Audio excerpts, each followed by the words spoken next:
오늘 우리에게 주시는 하나님의 말씀은 마태복음 6장 33절부터 34절입니다. 마태복음 6장 33절부터 34절입니다. 그런즉 너희는 먼저 그의 나라와 그의 의를 구하라. 그리하면 이 모든 것을 너희에게 더하시리라. 그러므로 내일 일을 위하여 염려하지 말라. 내일 일은 내일이 염려할 것이요 한나라의 괴로움은 그날로 족하니라. 이는 살아계신 하나님의 말씀입니다. 아멘. 오늘 벌써 이제 22번째 책인가요? 두려움에서 사랑으로. 제가 이 헨리 나우엔이라는 작가를 굉장히 좋아합니다. 제가 시중에 나와 있는 헨리 나우엔의 책은 빠지지 않고 다 본 것 같아요. 그 중에 최고를 하나 꼽으라면 저는 이 책을 꼽습니다.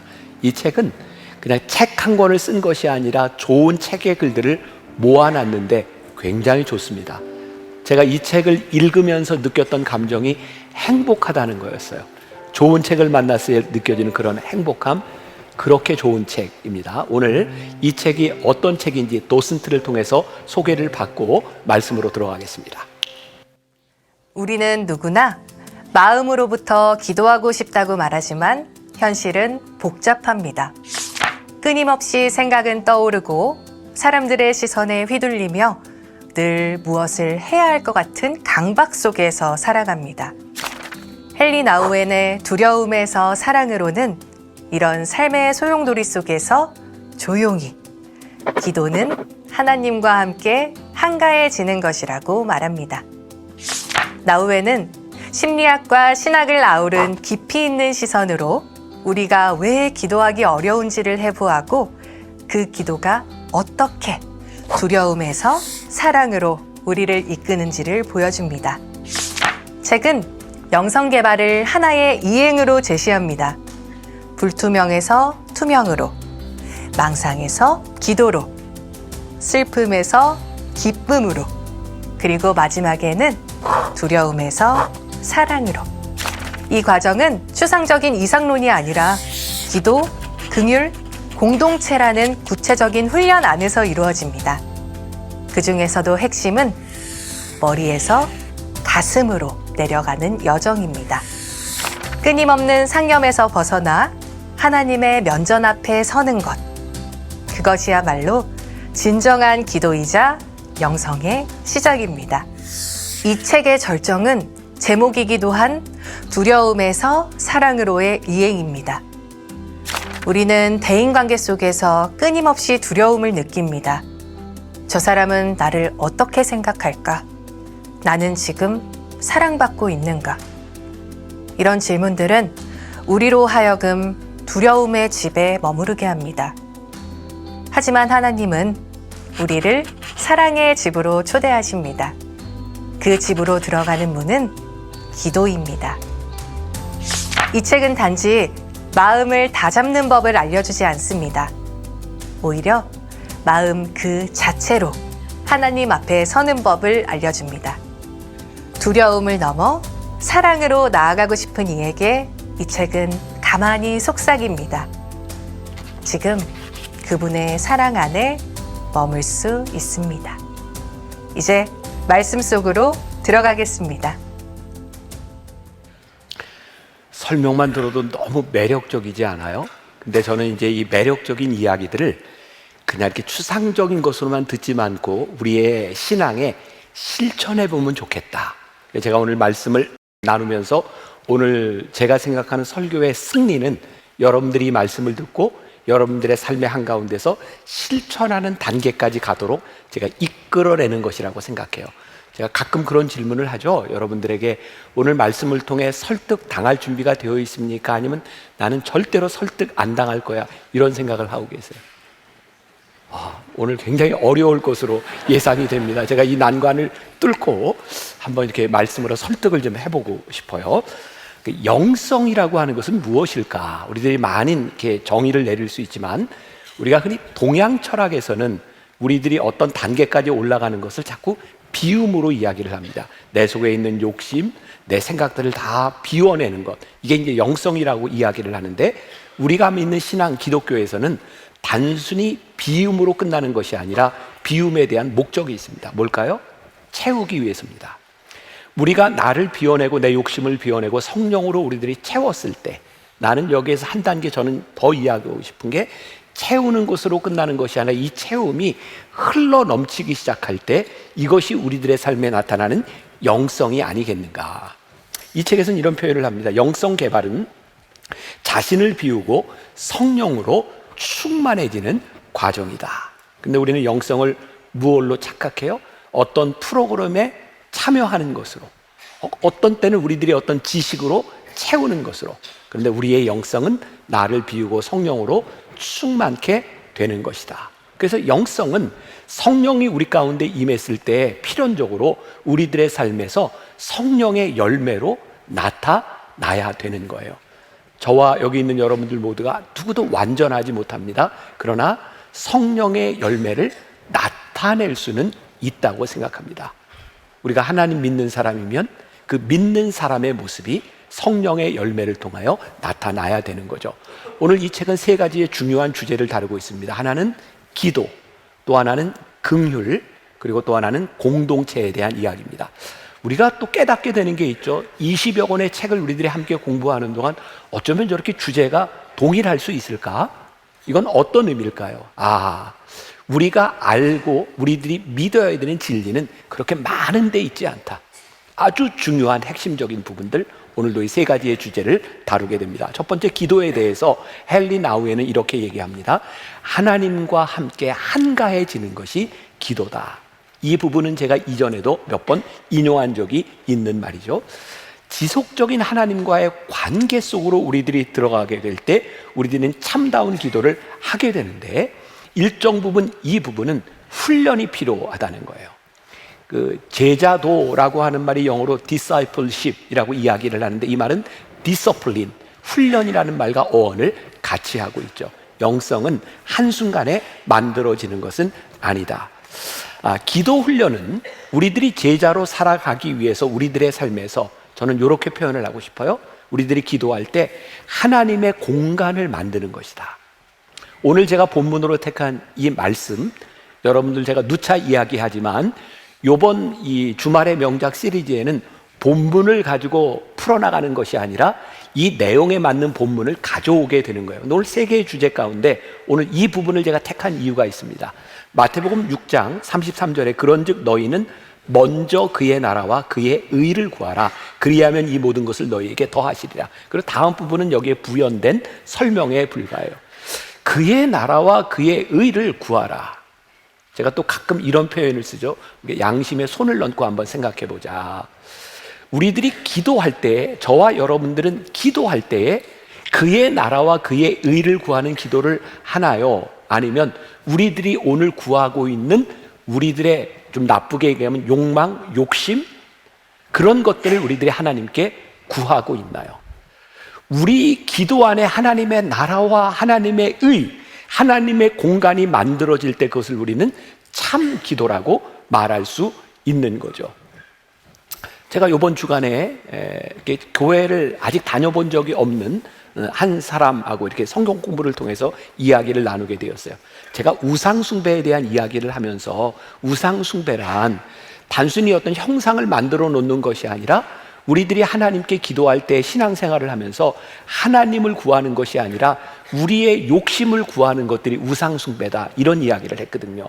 자, 여기까지 따라오셨죠? 그랬더니 예수를 안 믿는 그분이 이렇게 얘기를 하는 거예요. 목사님, 그러면 제 옆에, 제 주변에 있는 크리스찬들은 대부분 우상숭배를 하고 있네요.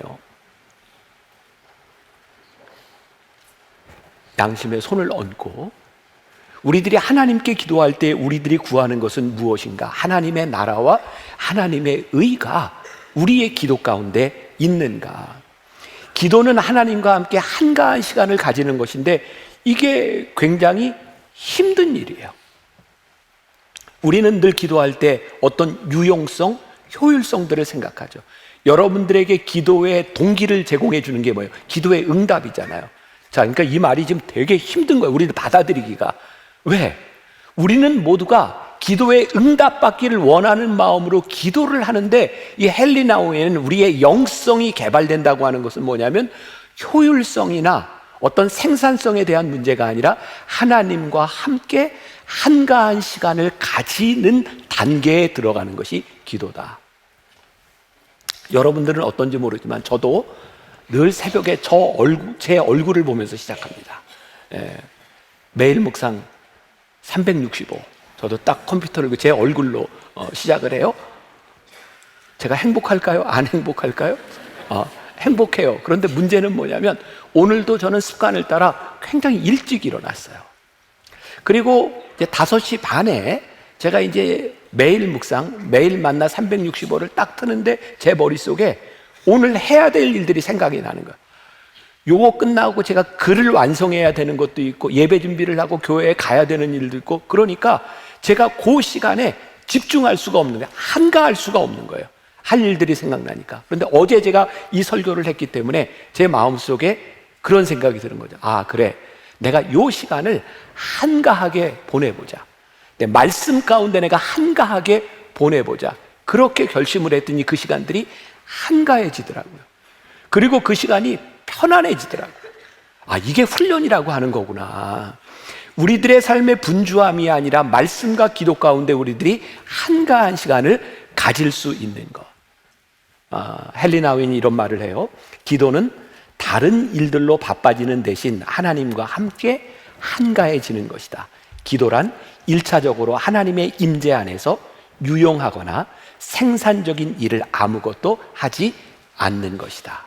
제가 오늘 여러분들에게 설득에 대한 이야기를 하고 여러분들이 내일 이 말씀을 가지고 적용해 봤으면 좋겠다. 내일 아침에 여러분들이 저와 함께 새벽 5시 반에 매일 만나를 하는 분도 있고 그렇지 않은 분들도 있을 거예요. 그런데 딱 이거 한번 생각해 보자. 어떤 효율성이나 생산성이 아니라 오늘 이 시간은 내가 하나님과 함께 한가해지고 싶어. 아무것도 생각하지 않고 이 기도에 대한 이 기쁨이 내 안에 있었으면 좋겠어. 이거 한번 실천해 보자. 그럴 때 우리들에게 어떤 영성에 대한 부분들이 나타날 수 있는가? 제가 늘 얘기하지만 저는 이제 월요일부터 제가 쓴 원고를 가지고 매일 이제 묵상에 들어가요. 그리고 이 부분을 제가 이렇게 읽고 내려갔을 때 저에게 떠오른 찬송이 하나 딱 그런 이미지였어요. 참 아름다워라 주님의 세계는 저 솔로몬의 옷보다 더 고운 백합화 주 찬송하는 듯 저 맑은 새소리 내 아버지의 지으신 그 솜씨 깊도다. 이게 어떤 이미지냐면 그냥 참 아름다워라. 좋은 거예요. 주님의 세계는 나에게 어떤 일이 일어나고 있는가 그게 중요한 것이 아니라 참 아름다워라 주님의 세계는. 우리가 하나님과 함께 기도 가운데 들어갈 때에 그 기도의 시간에서 느껴지는 우리의 감정, 이건 기도의 길이에 있는 것이 아니야.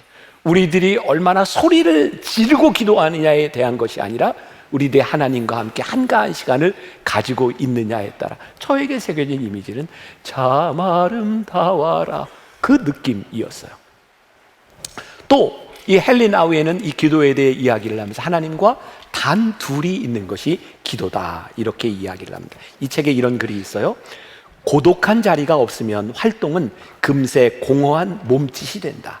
침묵과 말, 물러남과 개입, 먼과 가까움, 고독과 공동체 사이의 세심한 균형은 영적 삶의 기초를 이룬다. 혹시 여러분들 중에 설교를 유심히 들었던 분들이라면 제가 이런 표현을 몇 번 했던 것을 기억하실 거예요. 외로움과 고독은 다르다. 외로움은 타인에 의해서 나에게 느껴지는 감정이라면 고독은 나 스스로 외로워지는 것이 고독이다. 우리의 신앙의 영성에 참 중요한 것이 있다. 그건 뭐냐면 우리들의 삶 한가운데서 나 스스로 고독해지는 시간, 하나님과 함께 고독의 시간을 가지는 거예요. 성경에 보니까 예수님은 그 분주한 3년의 공생애 가운데서 그런 표현이 자주 나오죠. 예수님께서 무리를 떠나 한적한 곳에 이르러 새벽 미명에 기도하셨다. 그리고 예수님이 기도를 하시고 다시 이 세상 한가운데 공생애로 나오시면 논쟁들이 일어났어요. 사람들이 이렇게 얘기하죠. 당신은 왜 이런 일을 하는 겁니까? 안식일에 왜 사람을 고치는 것입니까? 왜 안식일을 범하는 것입니까? 한적한 곳에 머물르셨던 예수님은 이렇게 대답하셨어요. 하나님께서 일하시니 나도 일한다. 우리 신앙인들에게, 우리들이 영성이 개발된 우리 신앙인들에게 해야 되는 이야기가 있는 거죠. 누군가 우리들의 삶의 이유를 물을 때 우리들이 이렇게 대답할 수 있어야 되는 거죠. 하나님께서 일하시니 나도 일합니다. 요한복음 14장 10절에 예수님께서 이렇게 말씀하셨어요. 내가 너희에게 이르는 말은 스스로 하는 것이 아니라 아버지께서 내 안에 계셔서 그의 일을 하시는 것이라. 아버지께서 내 안에 계셔서. 저는 목사니까, 우리 교인들 중에 누군가가 저에게 목사님은 왜 그런 일을 하는 겁니까? 왜 그렇게 행동하는 것입니까? 라고 이야기할 때 제가 이렇게 대답할 수 있어야 되는 거죠. 아버지께서 내 안에 계셔서 아버지께서 나에게 행하시는 그 일을 내가 하고 있는 것입니다 라고 말할 수 있을 때에 내가 영성이라는 것을 말할 수 있는 자격이 주어지는 것이 아닐까. 우리가 하나님을 믿는 사람들인데 하나님 앞에 단독자로 고독하게 서지 않는다면 우리는 우리 안에, 내 안에 계신 하나님의 이야기를 할 수 없을지 몰라요. 우리의 겉모습은 열정적이고 우리는 열심히 신앙생활을 하고 있는 것 같지만 하나님과 관계없는 우리의 신앙의 모습들이 얼마든지 나타날 수 있는 거죠. 우리에게서 늘 나타나는 생산성과 효율성들을 생각하게 하면서 어떻게 우리들의 삶에서 하나님이 일하시게 하는가, 그것이 영성이다. 또 헨리 나우에는 기도는 머리에서 가슴으로 내려가는 것이 기도라고 말을 해요. 이런 표현을 씁니다. 머리에서 가슴으로, 즉 끊임없는 상념에서 끊임없는 기도로 내려가면 고독과 침묵을 품고 우리 존재의 중심에서 하나님을 만나야 한다. 우리가 하고 있는 기도의 많은 오류 가운데 하나가 하나님과의 만남이 아니라 일방적인 기도가 될 때가 많이 있는 거죠. 기도가 머리에서 시작이 되지만 우리의 가슴으로 내려갈 때, 하나님 면전에 우리들이 서게 될 때 우리들 속에 나타나는 뜨거움, 우리 속에 나타나는 진정성. 전 개인적으로 제일 좋아하는 말이 하나님께서 우리의 가슴을 뛰게 하실 때, 우리의 가슴이 뜨거워질 때, 우리의 상념에서 머무는 것이 아니라 우리의 믿음이 우리의 가슴까지 내려가는 것. 이 책에 보면 19세기 러시아 신비주의인 테오판에 대한 이야기가 나오는데, 기도한다는 것은 머리에서 가슴으로 내려가 거기에서 주님의 면전에 서는 것이다. 주님은 그대 안에 항상 임재하시며 모든 것을 보고 계신다. 내일 어떤 실천을 해보자고요? 우리의 머리에서 가슴으로 내려가 주님 앞에 서보는 체험, 경험, 그 뜨거운 가슴으로 하루를 시작해보자. 두 번째, 긍휼에 대한 이야기를 하고 있어요. 긍휼, compassion, come은 together, passion, patio, 고통, 고통을 함께 느끼는 것이 긍휼이라고 이야기를 해요. 긍휼은 고통의 문제와 연결이 되어 있다. 이 헨리 나우에는 하버드 대학에서 예일 대학에서 가르치는 아주 유명한 석학입니다. 근데 그의 인생의 문제를 가지고 그는 데이브레이크라고 하는 장애인 공동체에 들어갑니다. 그는 그의 인생의 고통과 문제를 가지고 데이브레이크에서 장애인들이 고통당하는 모습을 보면서 이 고통은 나의 문제가 아니라 모두의 문제구나 라는 것을 깨닫게 됩니다. 그리고 컴패션을 느끼게 되죠. 그가 고통의 문제를 해결하게 된 것은 나 혼자만의 고통이 아니라 우리 모두가 고통당하고 있다는 그 연대의식에서부터 시작이 됩니다. 오늘 고통의 문제를 안고 여기에 있는 분들이 있을 겁니다. 그게 어떤 종류의 고통이든. 그런데 헨리 나우엔이 나만의 고통이 아니라 누군가도 고통당하고 있다고 하는 그 고통을 느끼게 되면서, 다시 말을 하면 나 혼자 고통받고 있다고 느끼면 우리들은 스스로 자기 연민에 빠지고 이 고통에서 헤어나오지 못합니다. 나는 너무 불쌍한 사람이 되는 거예요. 근데 이 고통은 나만의 문제가 아니라 우리의 문제입니다.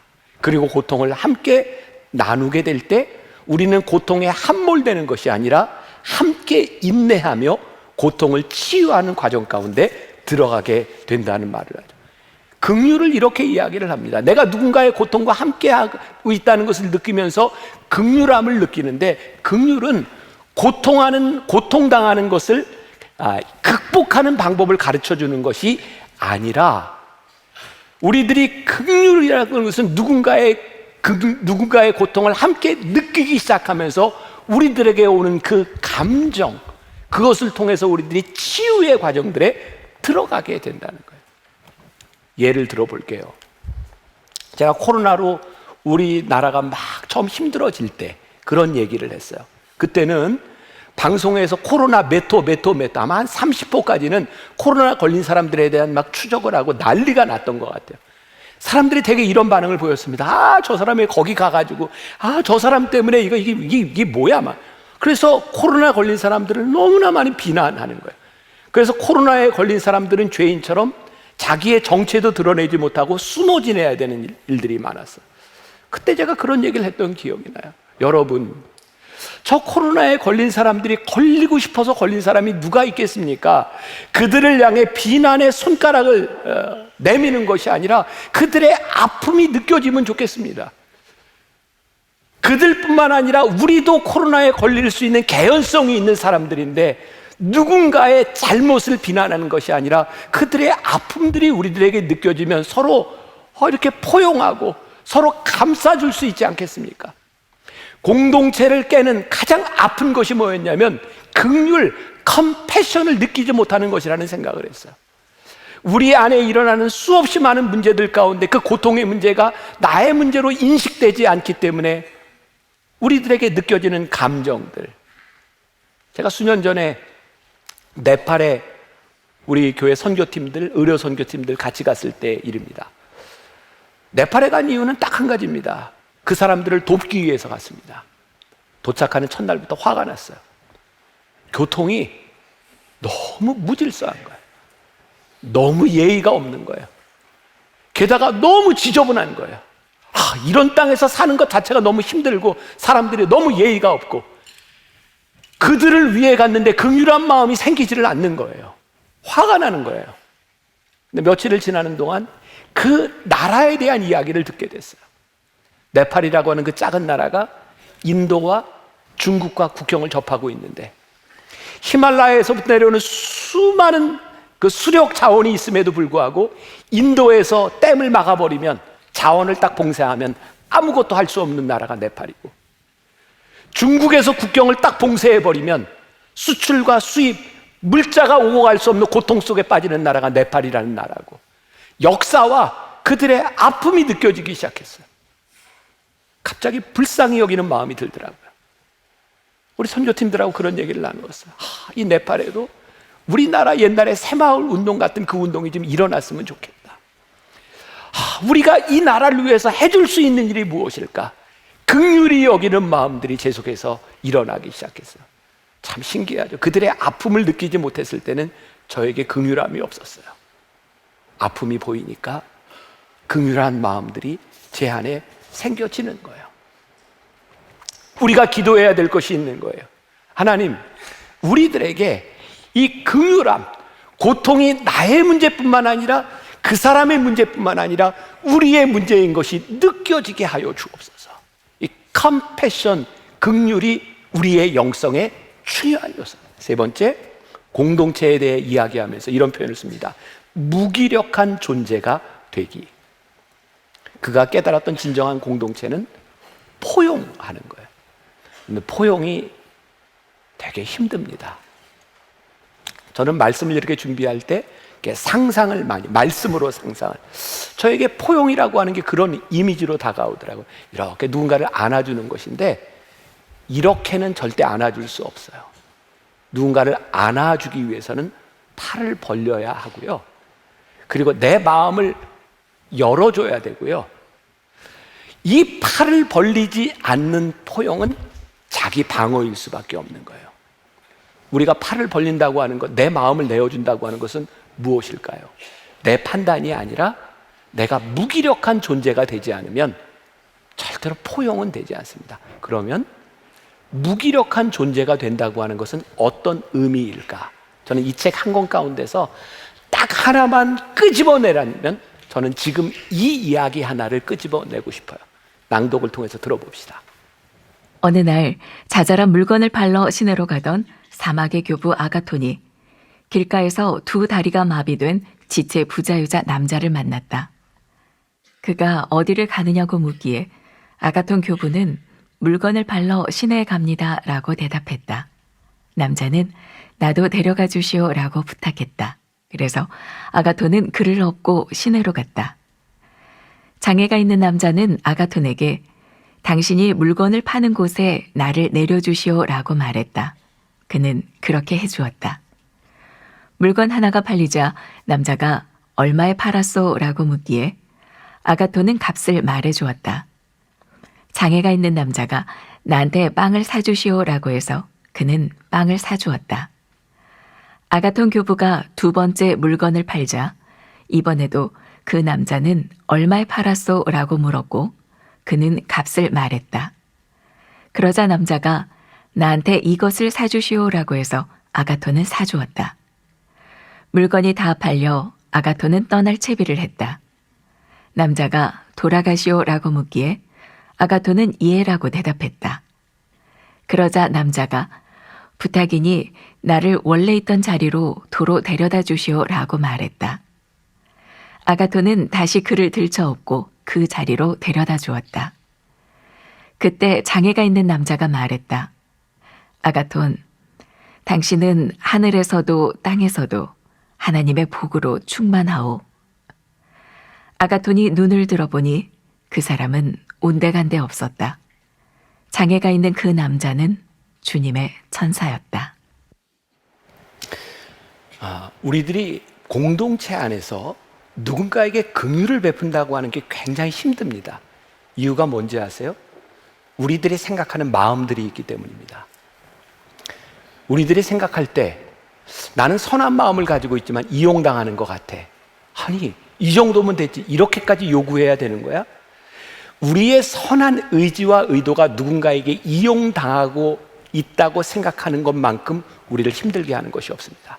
자, 이건 여러분들의 저나 똑같습니다. 근데 이 아가톤을 통해서 진짜 우리들이 공동체를 만들어가기 위해 필요한 것이 있는데 무기력해지는 것이다. 우리의 판단이 아니라 그냥 있는 그대로 그 말을 들어주는 것이다. 이게 얼마나 힘든 일인지를 알기에 우리들이 실천해 보자는 거예요. 저 가끔 우리 교인들 가운데 정말 선한 일을 하면서 사기를 당하거나 선한 일을 하면서 손해를 보는 사람들이 있습니다. 너무 안타까워요.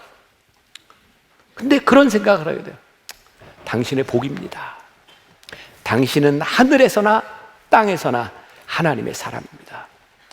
우리가 무기력한 존재가 된다고 하는 것, 이 아가톤 신부의 행동이 우리의 행동과 빗대어서 불편해지는 이유, 이것에서부터 우리들이 무기력해질 수 있다면, 다른 말로 이야기하면 이 헬리나 외에는 개방된 자세라고 말을 합니다. 내 생각과 내 판단이 아니라 그냥 개방된 마음으로 우리들이 볼 수 없을까? 빌립보서 2장 5절부터 나와 있는 말씀은 기독교의 핵심적인 진리인 케노시스의 복음에 대한 이야기가 나와요. 너희 안에 이 마음을 품으라. 곧 그리스도 예수의 마음이니 그는 근본 하나님의 본체시나 하나님과 동등됨을 취할 것으로 여기지 아니하시고 오히려 자기를 비워 종의 형체를 가지사 사람들과 같이 되셨고 사람의 모양으로 나타나사 자기를 낮추시고 죽기까지 복종하셨으니 곧 십자가에 죽으심이라. 우리 주님은 하나님의 모습으로 우리들에게 오신 것이 아니라 종의 형체를 가져 우리들과 같이 되셨다. 그게 개방된 자세. 너무나 무기력하게 이 땅 위에 오셨는데 그 무기력함을 통하여 우리를 구원하셨다. 이게 신앙의 핵심이야. 영성의 핵심이야. 그래서 우리들이 어떻게 이 개방된 자세로 무기력한 사람이 될 수 있을까를 고민해 보자. 마지막으로 두려움에서 사랑으로. 우리는 다 두려움들을 가지고 있어요. 두려움의 정체는 다 다르지만 두려움이 우리들 가운데 오면 두 가지 반응이 나타난다고 생각해요. 하나는 움츠려드는 거. 나 두려워. 그러면 계속 숨어들게 되어 있어요. 두려움의 문제가 해결이 안 돼요. 또 하나, 두려움은 누군가로부터 오는 것이기 때문에 내가 움츠려드는 대신에 적극적으로 방어하려고 하죠. 성을 쌓아요. 그러면 또 점점 고립되어 갑니다. 두려움의 정체는 인간 관계 속에서, 대인 관계 속에서 우리들에게 찾아오는 일들입니다. 헨리 나우엔이 이렇게 이야기합니다. 우리들이 벗어날 수 없는 이 두려움을 극복하는 방법은 기도를 통해 하나님 앞에 나아가는 것입니다. 그리고 하나님 앞에 나아가서 어떤 음성을 듣냐면, 하나님께서 우리를 자녀 삼아 주셔서 우리를 사랑하시는, 너희는 내 자녀라고 하는 하나님의 말씀, 사랑 안으로 옮겨지게 될 때 우리들의 두려움을 극복하게 되는 것입니다. 두려움을 내쫓는 유일한 길은 하나님의 사랑, 그 초대에 응답하는 것이고, 그 응답하는 방법은 기도하는 것입니다. 이렇게 글을 쓰고 있어요. 기도는 두려움의 집에서 나와서 사랑의 집으로 들어가는 것이다. 기도를 통하여 우리는 삶의 기초를 대인 관계에만 두는 데서 오는 두려움을 극복할 수 있다. 기도는 두려움에 찬 세상에서 불안 대신 사랑을 선택하고 마음 문을 열어 우리를 사랑하시는 분의 친밀한 임재 안에 거하는 방법이다. 우리가 기도해도 두려움이 극복되지 않는다면 이유는 뭘까요? 하나님의 임재 안에 들어가지 않아요. 소리내어 기도하는 그 시간에는 우리들이 두려움을 극복한 것 같은데, 그 자리를 떠나가면 여전히 우리들 가운데 두려움이 남아있어요. 왜? 하나님의 임재 가운데 서지 않기 때문에 우리는 그렇게 부르짖어 기도해도 두려움 문제가 해결되지 않는. 조금만 읽어드릴게요. 잠시 기도와 묵상 중에 당신도 그리스도처럼 하나님의 사랑받는 자녀라는 이 엄청난 신비 속으로 들어가 보라. 하나님은 당신을 아주 기뻐하신다. 태어나기 전부터 당신은 사랑받는 존재였고, 평생 살아서는 물론 죽은 뒤까지도 마찬가지다. 가족이나 교회가 당신을 사랑했든 사랑하지 않았든, 당신에게 도움을 주었든 상처를 주었든, 그 전부터 당신은 하나님께 온전히 사랑받았다. 당신이 온전히 사랑받는 이유는 당신이 영원히 하나님의 것이기 때문이다. 제가 한 가지 이야기로 말씀을 마무리하려고 합니다. 제가 40년 가까이 이제 저는 일찍 목회를 시작했어요. 제 인생의 가장 큰 위기. 제가 목회를 못할 수도 있겠다 생각했던 때가 있습니다. 한 10여 년 전. 여러분들이 아시지만 제 딸은 장애를 가지고 살아요. 부모의 마음 똑같습니다. 어떻게 하면 이 장애를 좀 극복할 수 있을까? 그래서 새로운 신약이 나왔다는 이야기를 듣고 약을 바꿔줬어요. 근데 병원에서 그 약이 어떤 부작용이 있는지를 이야기해 주지 않았어요. 그리고 제일 힘들었던 건 그 약 부작용으로 일어난 현상들이었어요. 저희 딸이 장애가 있기는 하지만 굉장히 순하고 착한 딸인데 갑자기 폭력적으로 변했고 자살 충동이 일어났어요. 전 여러분들에게 그런 부탁을 드리고 싶은데, 혹시 여러분들 주변에 스스로 생명을 끊은 가족이나 누군가가 있다면 너무 쉽게 말하지 마세요. 자기 의지가 아니란 이런 그 질병과 약의 부작용으로도 스스로 목숨을 끊을 수 있다는 생각을 저는 제 딸 때문에 하게 됐어요. 어느 날 제가 9층에 살고 있는데 창문을 열고 거기서 뛰어내리려고 그랬어요. 그 순간 여러 가지 생각이 들더라고요. 내가 지금 막 뛰어가서 잡아야 되나? 기다려야 되나? 그리고 저기서 떨어지는 순간 나는 목회를 그만둬야 될지도 모르겠다. 무서운 건 폭력성이었어요. 저희 집에 제가 칼을 다 숨겨놨어요. 우리 모두가 죽을 수도 있겠다는 생각이 들 정도로 무서운 상황이었어요. 1년을 그렇게 살았어요. 지옥 같은 시간이었어요. 제 딸을 제어하기 위해서 싸워도 받고, 제 몸엔 딸한테 맞은 상처도 있고요. 그리고 해도 안 되니까 제가 다치지 않을 정도로 때리기도 했어요. 그리고 119를 불러서 좀 어떻게 좀 해달라고, 저희 집에 이 교회에 119가 몇 번 출동을 했어요. 근데 나중에 알았어요. 이게 약 부작용이라는 걸. 제가 딸에게 사과했어요. 예진아, 아빠가 그게 약 부작용인 줄 알았다면 너한테 이렇게 대하지 않았을 텐데. 아빠가 너무 잘못했다. 용서를 구했어요. 우리 아이가 약을 바꾸고 그런 폭력성에서 벗어나게 되었을 때 아마 그 시간 제일 힘든 사람은 제 아내였던 것 같아요. 혼자 그런 생각을 했대요. 지나가다 사고도 안 나나? 나하고 예진이하고 사고로 죽으면 우리 남편은 목회를 할 수 있을 것 같은데, 그렇게 힘든 시간을 지나갔어요. 우리 딸이 엄마한테 이렇게 얘기를 했답니다. 엄마는 내가 그렇게 못되게 구는데 어떻게 그렇게 참았어? 그때 제 아내가 한 이야기가, 너 엄마 딸이잖아. 그래서 엄마가 참았어.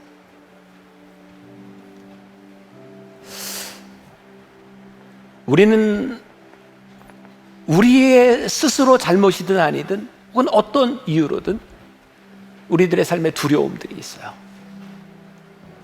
선택받지 못한 것에 대한 두려움, 누군가에게 떨려나갈 것 같은 두려움, 죽음의 위협도 우리는 겪고 살아가요.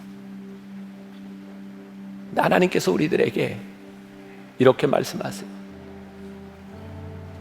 너는 내 사랑하는 아들이고 너는 내 사랑하는 딸이잖아. 내가 절대로 너를 포기하지 않아. 두려움 가운데 우리들이 기도로 하나님의 면전에 섰을 때 하나님께서 우리들에게 하시는 말씀, 너는 나의 사랑받는 자녀야. 네가 너희 공동체에서, 너희 가족들에게, 교회에서 네가 어떤 대우를 받았든 너는 내 사랑하는 자녀야. 그때 우리는 두려움에서 사랑으로 옮겨지게 돼요. 이게 영성이구나. 저도 그 힘든 시간을 지나갈 때 너무 힘들었어요. 그러니까 저는 여러분들한테 힘든 시간을 지나가는 여러분들에게 기뻐하세요, 감사하세요, 저 이렇게 얘기 못해요. 그런데 그 시간을 지나갈 수 있어요.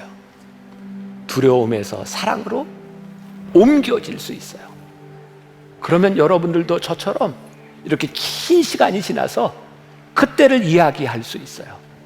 하나님께서 우리를 포기하지 않으시고 우리를 여기까지 인도해 주셨어. 이번 한 주간 여러분들의 삶에 이 믿음의 실천, 여러분들이 믿음으로 하나님 앞에 서는 역사가 있기를 주님의 이름으로 간절히 축원합니다. 우리 같이 찬양하면서 우리 마음속에 기도로 하나님 앞에 나아가면 좋겠습니다. 내 영혼은 안전합니다.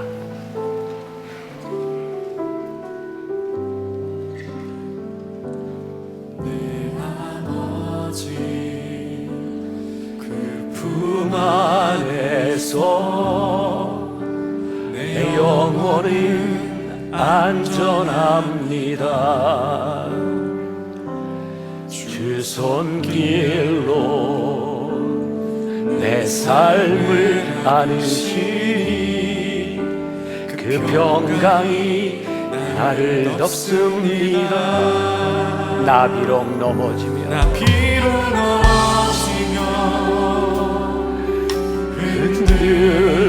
흔들리지만 주 내 안에 거하며 나를 붙드시니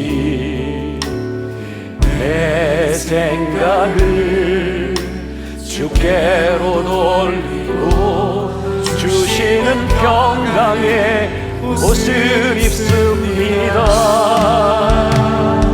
주 약속 안에서 내 영혼 평안해 내 뜻보다 크신 주님에게 나 신뢰해 두려움 다 내려놓고 주님만 의지해 주 안에서 내 영혼 안전합니다. 주 약속 안에서 주 약속 안에서 내 영혼 평안해 두려움에서 사랑하고 주님의 약속 안에 우리가 하나님의 사랑받는 자녀인 것을 고백하게 하여 주옵소서.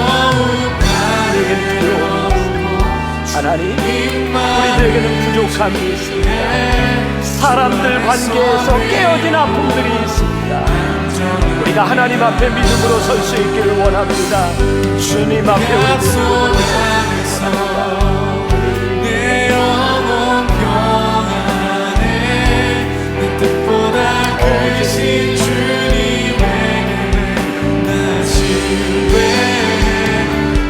두려움 다 내려놓고 주님만 의지해 주 안에서 내 영혼 안전합니다. 주 약속 안에서 주 약속 안에서 내 영혼 평안해 내 뜻보다 크신 주님에게 나 지뢰해 두려움 다 내려놓고 주님만 의지해 주 안에서 내 영혼 안전합니다. 주 안에서 내 영혼 안전합니다. 주 안에서 내 영혼 안전합니다.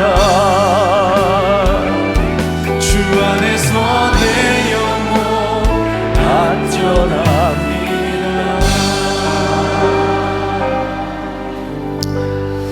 지금은 우리 주 예수 그리스도의 은혜와 하나님 아버지의 무한하신 사랑과 성령의 인도하심이 주 안에서 내 영혼이 안전함을 두려움에서 주 약속을 의지하며 주님의 사랑 가운데 거함을 믿으며 확신하며 이 세상으로 나아가는 당신의 사랑하는 모든 백성들 위해 지금부터 영원까지 함께 하시기를 간절히 축원하옵나이다. 아멘.